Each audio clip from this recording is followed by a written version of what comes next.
doing business in Africa. You can't afford to be without Africa Investor.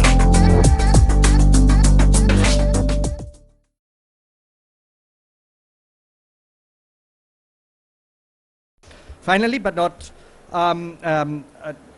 lastly, Mr.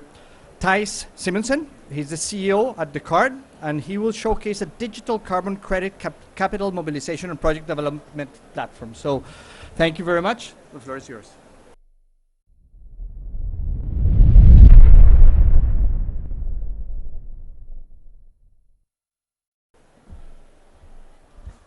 Thank you very much. Thank you for the invitation, Hubert. It's an honor to be here. So, efficiency of capital markets. That's what we hear they are saying. We need that to work. And I'm a bit more practical, so I have some examples there. We are working in Descartes with technology. We are doing Web3 technology and banking services, basically. And that means we are creating open banking infrastructure, and we are also creating the instruments on top. We are partnered with Africa Investor in order to basically facilitate the funding within the African markets.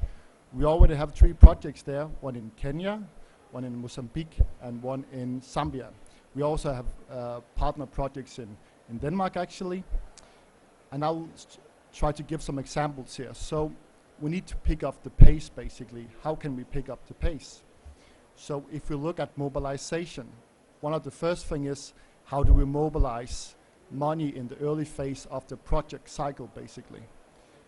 And that's a problem. So we need to mobilize capital early. How do we do that? That's a problem. And the other one is as well,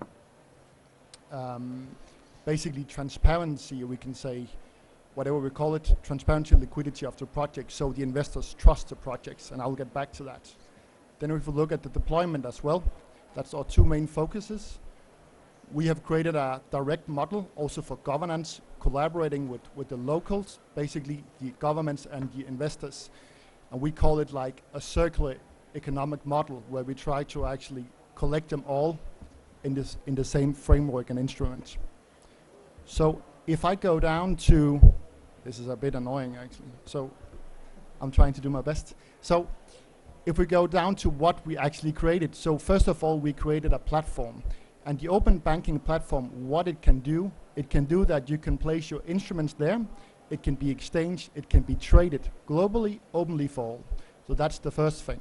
And that also means we can create collaborative frameworks there, common framework for the governance of the assets. For example, how do we account for Scope 3 carbon credits? Yeah, and sorry, I lost it. So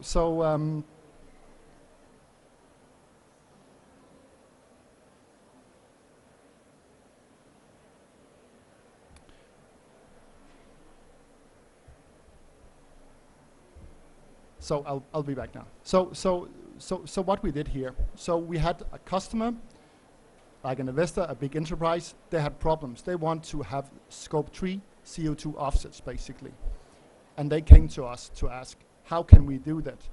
We don't like buying those CO2 certificates, basically. We would like to do it in a transparent manner. We don't want to be on the front page for greenwashing. We want to know how the offset production is conducted, how it actually is basically executed, and we want to be able to track it. It should be accountable, basically. So said, okay, so that's the first thing. They will also like to lower the risk, basically. So how can we lower the risk? So first thing is like, when you account for the carbon credit offset production, when and how do you do it?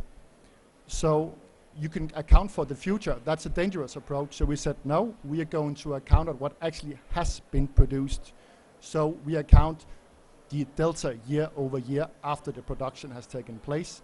And there where we're going to put it on, basically. That's where you can account for it. So that's one thing. Then the other thing is as well, what if the forest burned? This is an afforestation project. What if the forest burned, basically? What do we do then? Or what if the government decides to cut down the trees or something else? A lot of things can happen, right?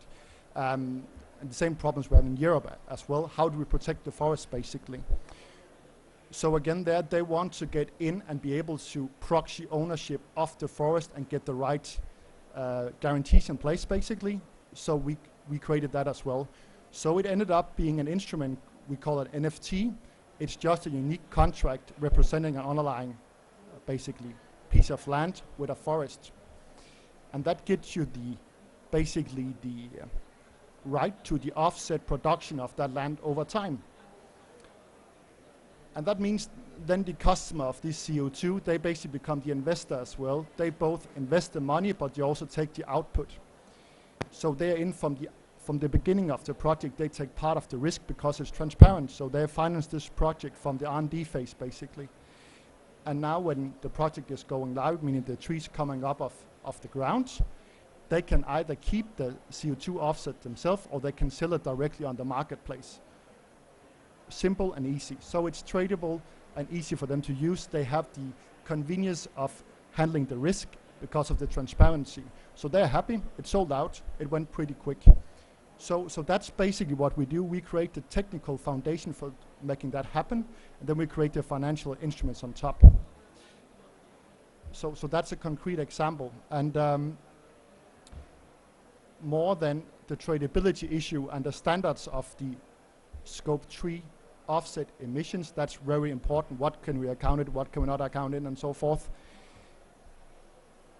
There as well, we try to create a uniform way of doing it. It's an open governance framework as well, so everybody can see how we do it and how it's actually been executed and reviewed by third parties. So that's basically also working. So that's a concrete example of how with open banking infrastructure we've been able to create like a closed economic product for a customer and also investor, where they're actually there to invest in Scope 3 emissions, and they didn't want to do it before. It means they become both an asset owner, but they're also entitled to the offset production. That offset production could also be something else. It could be the right to the butterfly offset tokens or whatever we call them. There could be a lot of other properties on that asset which can finance basically the gap for the project. So that's like concretely what we did. And then we built all the technology to make it work, basically. So I don't know if it makes, I hope it makes sense. So that's the concrete project. And it's pretty hard to showcase anything here. So we created a small page with a QR code so you can go in there and look how it actually works, how it looks like, and then you can contact us afterwards. Well, that's a concrete way to pick up the pace, basically, of mobilizing and deploying capital. Doing business in Africa, you can't afford to be without Africa Investor.